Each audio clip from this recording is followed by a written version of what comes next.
Olá pessoal, tudo bem? Meu nome é Adila, sou estudante de enfermagem da Unijorge e hoje iremos conversar um pouco sobre as infecções sexualmente transmissíveis na adolescência e as suas prevenções.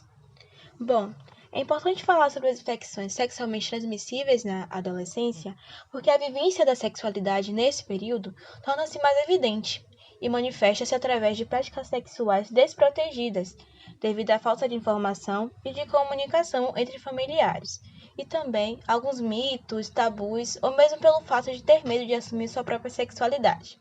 Dessa forma, a procura e a curiosidade por novas experiências e a falta de orientações sobre as mudanças pelas quais estão passando tornam os adolescentes vulneráveis a situações de risco, dentre as quais as infecções sexualmente transmissíveis, que podemos chamar também de ISTs. Bem, as ISTs são infecções ocasionadas por vírus, bactérias ou outros micro-organismos. Elas são transmitidas principalmente por meio do contato sexual, oral, vaginal, anal, sem uso de preservativos com a pessoa que esteja infectada. Mas também pode ser propagada através de compartilhamento de seringas e agulhas entre as fusões de sangue ou até mesmo durante o uso de drogas. A transmissão de um ST pode acontecer igualmente da mãe para a criança durante a gestação, no parto ou na amamentação, que é o que chamamos de transmissão vertical. Agora que fizemos uma introdução sobre o assunto, vamos conhecer os principais exemplos de ISTs que acometem mais os adolescentes e saber um pouco mais sobre isso. Vamos então chamar a estudante de enfermagem Maiana para falar um pouco sobre a gonorreia. Olá, meu nome é Maiana. Bom, para iniciar, é importante ressaltar que a gonorreia é um exemplo de ST causado por bactérias, que na maioria das vezes estão associadas à infecção que atinge os órgãos genitais, garganta e olhos. A principal forma de transmissão da gonorreia é por meio de relação sexual com pessoa infectada, seja essa relação oral, vaginal ou anal, e sem uso de preservativos. Essas infecções, quando não tratadas, podem causar infertilidade, que é a dificuldade para ter filhos, dor durante as relações sexuais, gravidez nas trompas, entre outros danos à saúde. Em outros casos, a doença pode se estender para o bebê da mãe contaminada, causando atraso no desenvolvimento do feto, inflamação nos pulmões, brônquios e ouvido do bebê após o parto. Agora, falando sobre o tratamento da gonorreia, ele é realizado através de medicamentos, sendo mais indicado para os pacientes que são menores de 18 anos, com dose única, e se a infecção continuar, é preciso realizar testes para determinar se a doença está resistente ao medicamento usado no tratamento. É recomendado também realizar exames de prevenção em parceiros. Além disso, o adolescente tem que parar com a atividade sexual até finalizar o tratamento e evitar possíveis infecções. Muito obrigada por sua explicação, Maiana. A gonorreia é uma infecção pouco conhecida, mas que merece muita atenção, já que é tão frequente entre os jovens. Mas agora, vamos saber um pouco sobre HPV. E para isso, podemos chamar a estudante de enfermagem da Unijorge, Milena, para discorrer um pouco desse assunto conosco. Oi, meu nome é Milena e eu vou te contar um pouco sobre o HPV. Primeiramente, ele é um vírus que pode estar se apresentando através de verrugas genitais e muitas vezes ser assintomático, além de ser comumente associado ao câncer de colo do útero em mulheres. Bom, o HPV ele não tem cura, mas tem algumas formas de tratamento e intervenções que podem ser realizadas. As intervenções podem ser cirúrgicas, químicas ou com estimuladores de imunidade, além de também ser utilizado no tratamento alguns ácidos e cremes. Referente ao tratamento, ele vai variar de acordo com a situação da adolescente, onde também vamos levar em consideração alguns fatores, como a quantidade de verrugas, a extensão e os possíveis efeitos colaterais. O Ministério da Saúde, para estar evitando esse tipo de complicação, ele disponibiliza através do SUS vacinas para meninas entre 9 e 14 anos e meninos de 11 a 14, além de também pessoas transplantadas entre 9 e 26 anos e portadores de AIDS. Obrigada, Milena. É importante atentarmos a essa imunização como uma maneira de prevenção também, principalmente porque mais para frente esse vírus pode causar problemas graves à saúde. Agora, para falar um pouco sobre a sífilis, convocaremos a também estudante de enfermagem da Unijorge, Luísa. Olá, pessoal. Meu nome é Luísa. Bom, a sífilis é uma infecção sexualmente transmissível causada por uma bactéria. Ela pode se apresentar por várias manifestações clínicas em diferentes estágios. Iremos ter a sífilis primária, a secundária, a latente e a terciária. Nos estágios primários e secundários dessa infecção, a possibilidade de transmissão ela vai ser maior. A sífilis também ela pode ser transmitida pela relação sexual sem camisinha com uma pessoa infectada ou para a criança durante a gestação ou parto. Ela pode também se manifestar através de feridas, dependendo do estágio, podendo ser aparente em regiões como ânus, boca, vulva, vagina e colo uterino. A IST, por outro lado, ela pode ser transmitida por meio de contato com a pele da outra pessoa. No entanto, no tratamento da sífilis é feito com injeções de penicilina bizantina, porém o tempo e o número de injeções vão variar de acordo com a evolução da doença. Para a pessoa infectada nesse período, o correto a se fazer é evitar o contato sexual com o parceiro durante o tratamento, informar o parceiro para realizar o teste e ver se ele não contraiu a infecção, e sempre alertar esse adolescente a fazer o uso de camisinhas mesmo após o tratamento para evitar infecções. Sua fala foi muito esclarecedora.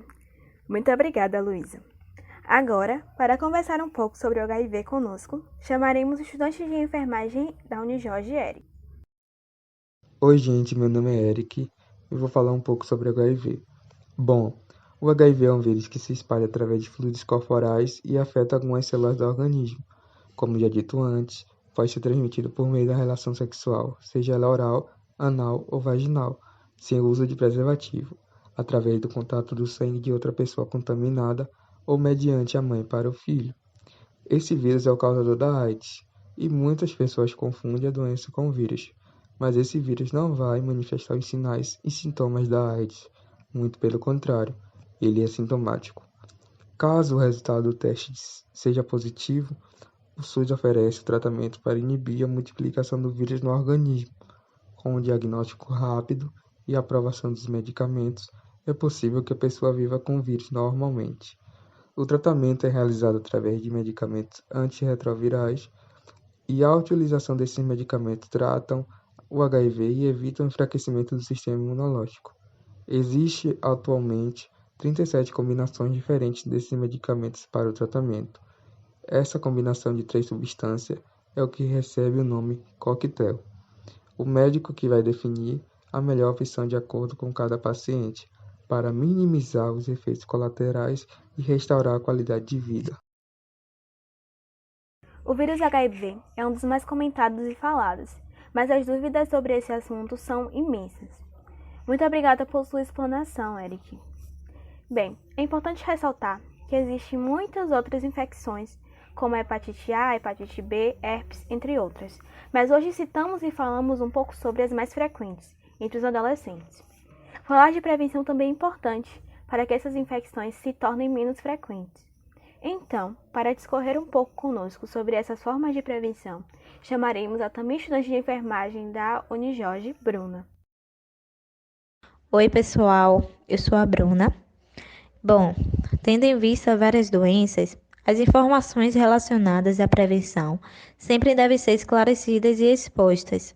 O uso do preservativo é uma importante medida de prevenção, apesar de mais acessível, não é visto como um meio de prevenção das infecções sexualmente transmissíveis, por muitos, porque geralmente apenas como uma maneira de evitar gravidez não planejada.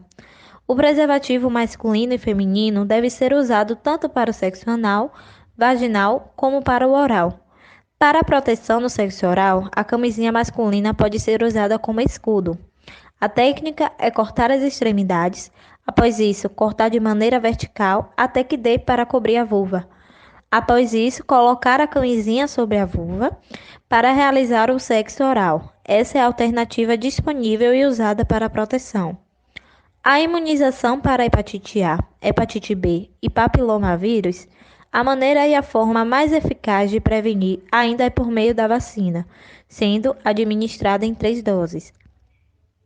A importância de conhecer o status sorológico para HIV dos parceiros sexuais A importância da comunicação entre os parceiros também tem uma importância significativa, principalmente para chegar em um acordo em que método usar para a prevenção. Muitas pessoas têm vergonha ou não sabem como testar regularmente para HIV e outras ISTs, mas o SUS oferece gratuitamente testes para diagnóstico do HIV. É muito importante realizar o teste de HIV frequentemente, sobretudo se a pessoa vivenciar uma situação de risco, como manter relação sexual sem camisinha. O diagnóstico precoce permite a busca pelo tratamento no tempo certo, possibilitando que você ganhe muito em qualidade de vida. Relacionado ao estado de pessoas vivendo com HIV, a depressão é a principal fraqueza nesse tratamento. Por isso, a importância de um acompanhamento e assistência presente tem uma importância significativa em pacientes com quadro assim. No SUS, também é realizado a profilaxia pré-exposição, quando indicado ao público-alvo, que são pessoas com maior vulnerabilidade a adquirir o vírus. Além também da profilaxia pós-exposições, quando indicado, isso se trata de uma medida de prevenção urgente às infecções àquelas pessoas que estiverem expostas ao vírus. A realização do exame preventivo de câncer do colo de útero, a colpocitologia oncótica, é um teste realizado para detectar alterações nas células do colo do útero. Este exame também pode ser chamado de esfregaço cervicovaginal e colpocitologia oncótica cervical. A sua importância é relevante, mas muitas vezes negligenciado. É importante ter acesso à anticoncepção e concepção. Ficar na dúvida e não conhecer acerca da infecção pode gerar o seu agravo, além do que é mais provável que haja a contaminação para outras pessoas. Nesse sentido, é essencial ampliar as possibilidades de prevenção, independente de sexo ou idade, dessa maneira, tornar o cenário mais completo e efetivo. Realmente, as práticas de prevenção são necessárias para evitar as infecções sexualmente transmissíveis e seus agravos. Muito obrigada por trazer um pouco sobre isso para a gente, Bruno. Antes de iniciarmos a produção desse podcast, disponibilizamos um questionário que foi respondido por adolescentes de idade entre 13 e 19 anos, de maneira anônima. Nele, continha perguntas sobre gênero e sexualidade, além de uma caixa de perguntas em que pedimos que, se houvesse alguma dúvida, fosse deixado nela. Então, nesse próximo bloco de dúvidas, algumas dessas foram questionadas por esses adolescentes. Para isso, chamarei as estudantes de enfermagem, Ana e Isabela, para responder essas questões. Olá, tudo bem? Me chamo Isabela. Me tire uma dúvida. Todas as ISTs podem ser prevenidas com o uso de camisinhas? Bem, vai depender. O preservativo masculino, por exemplo, ele tem a maior eficácia para as infecções que são transmitidas através de fluidos corporais, como o HIV. Porém, sabemos que algumas ISTs podem ser transmitidas pelo contato com a pele. Então, se o preservativo não estiver cobrindo a zona de contato, não ocorre a proteção. Mas é importante pontuar que, se cobre a área necessária, as chances do contágio diminuir sim. Entendi. Vem cá, eu tenho alguma proteção contra ISTs e um relacionamento monogâmico? Bem, antes de responder essa pergunta, vamos esclarecer, o que é um relacionamento monogâmico, tá bom? A monogamia é uma maneira de se relacionar quando os indivíduos da relação eles possuem o outro como parceiro, seja sexual ou romântico. Agora, falando sobre esse tipo de relacionamento, existe uma proteção contra as infecções sexualmente transmissíveis. Podemos dizer que não. Veja bem, aquela pessoa pode ter infecção e não saber nem apresentar sintomas. Então, é importante que ambos realizem exames e usem preservativos como maneira de prevenção. E pessoas lésbicas podem pegar ISTs? Sim, lésbicas podem pegar IST. Não importa o gênero da pessoa, em qualquer prática sexual, sempre vai existir a chance. Como dito antes, tocar na genital da parceira ou vice-versa pode transmitir IST, por isso é importante a questão da realização de exames. E se eu contrair uma IST, por exemplo, os sintomas são apresentados de maneira repentina ou vai demorar ao longo prazo para poder apresentar? Essa pergunta é de muita relevância. Porém, depende muito da IST que a pessoa teve contato, né? Geralmente, a maior parte das ISTs vão ter alterações em curto prazo, mas algumas podem demorar anos, como por exemplo a HPV e a sífilis. Então, é recomendado que façam exames preventivos periodicamente, antes de ser detectadas as manifestações clínicas da doença.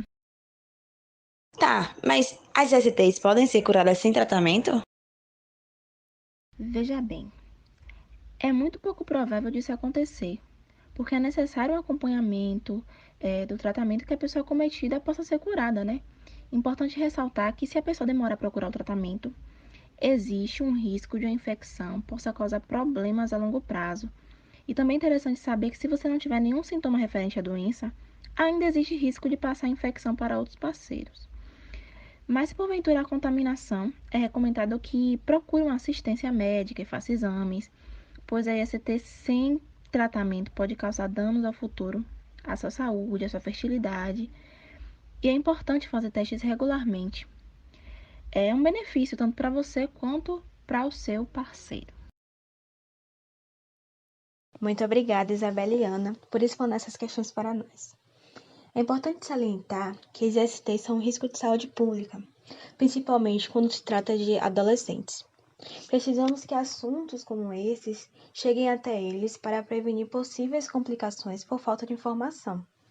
Dessa forma, medidas como a promoção de aulas feitas por profissionais de saúde em escolas, e a instauração de políticas que facilitassem o acesso desses jovens aos serviços de saúde poderia ajudar à prevenção de ISTs e também aos seus posteriores agravos. Bem, gostaria de agradecer a você que ouviu nosso podcast até aqui e espero que tenham gostado. É isso, até mais!